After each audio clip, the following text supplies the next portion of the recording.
কিয়ামতের আগে আগে আরো কিছু মানুষকে আল্লাহ পাক কিন্তু শূকর এবং বানরে পরিণত করবেন। এই হাদিসটা কি জানেন? হাদিসটা শুনে রাখেন, এটা আখিরুজ জামান বা কিয়ামতের আলামত সংক্রান্ত হাদিসগুলোর মধ্যে পাবেন। আল্লাহ রাসূল সাল্লাল্লাহু আলাইহি ওয়াসাল্লাম বলেছেন, কিয়ামতের আগে আগে আমার উম্মতের মধ্যে, ভালো করে শোনেন, কিয়ামতের আগে আগে আমার উম্মতের মধ্যে একদল মানুষ বের হবে যারা মদ পানকে হালাল মনে করবে। কাকে?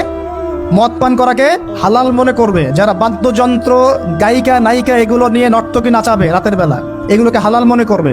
যারা অশ্লীলতা, বেহায়াপনাকে জায়েজ করে নিবে, ঠিক আছে, এরকম কয়েকটা পাপের কথা বলে নবীজি বলছেন একদিন সকালবেলা আল্লাহ পাক তাদেরকে ঘৃণিত বানরে পরিণত করবে। এটা হবে সামনে, কখন কিভাবে হবে আল্লাহ ভালো জানেন। এবার আমি কনসেপ্টে চলে আসি। এই যে পৃথিবীতে নেমে আসলাম, তাহলে আমরা কোত্থেকে আসছি ভাই? আমরা কি পৃথিবীর অধিবাসী ছিলাম? আমরা জান্নাতে ছিলাম, ওখান থেকে আল্লাহ পাক পাঠিয়েছে। এবার পৃথিবীতে এসে আদম আলাইহিস সালামের যুগে খুব একটা দুর্ঘটনা ঘটে নাই, একটা ঘটেছে। কয়টা? একটা। ভাই হাবিলের কোরবানি কবুল হয়, কাবিলের অন্তর্দাহ হয়, জ্বালা হয়। কেন হাবিলেরটা কবুল হবে, কাবিলের কেন হচ্ছে না? এই হিংসার বশবর্তী হয়ে কাবিল হাবিলকে হত্যা করে ফেল।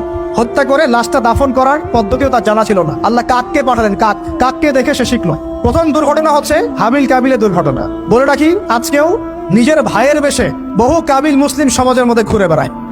নিজের ভাইয়ের লেবাসে, পোশাকে, সুরতেই বহু কাবিল এখনো কিন্তু মুসলিম সমাজে ঘুরে বেড়ায়। তো আমরা কাবিলদেরকে কাবিলের পরিণতি সম্পর্কে সচেতন করতে চাই। হাবিল বলেছিল, তুমি যদি আমাকে মারতে আসো, আমি তোমাকে মারার জন্য হাত বাড়াবো না।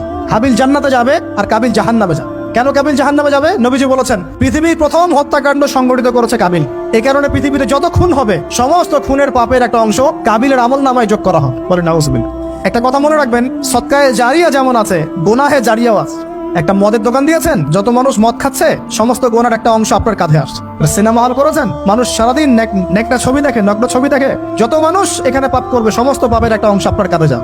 আবার একটা মাদ্রাসা করেছেন, যত মানুষ এখানে দ্বীনি ইলম শিখবে, এই নেকির একটা অংশ আপনি পাবেন ইনশাআল্লাহ। মরে গেলেও কবরে পাবেন ইনশাআল্লাহ। আল্লাহ পাক আমাদের সবাইকে সদকায়ে জারিয়া করার তৌফিক দেয়, গোনাহে জারিয়া থেকে বাঁচিয়ে রাখুন। খুব খেয়াল রাখবেন, আল্লাহ পাক আমাদের হেফাজত করুন বলি আমিন। এবার ওই যুগ শেষ, নূহ আলাইহিস সালামের যুগ। এই যুগে আল্লাহর একই সুন্নত।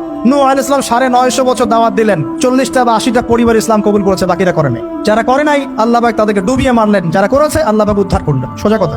আজকে সারা পৃথিবীতে যত মানুষ আমরা বেঁচে আছি না, আমরা কোনো না কোনো ভাবে ওই 80 পরিবারের সদস্য। আমরা ভাই ভাই, আমরা ওই ফ্যামিলি, 80 ফ্যামিলির অন্তর্ভুক্ত। কিরকম করে? নূহ আলাইহিস সালামের 4 সন্তান ছিল। কয় সন্তান?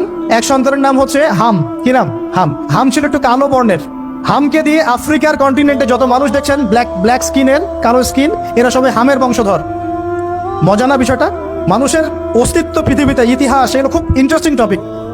ইতিহাস পড়তে থাকলে আপনি ডুবে যাবেন। কত কিছু বিশ্বে হয়েছে আর কত কিছু হবে সামনে।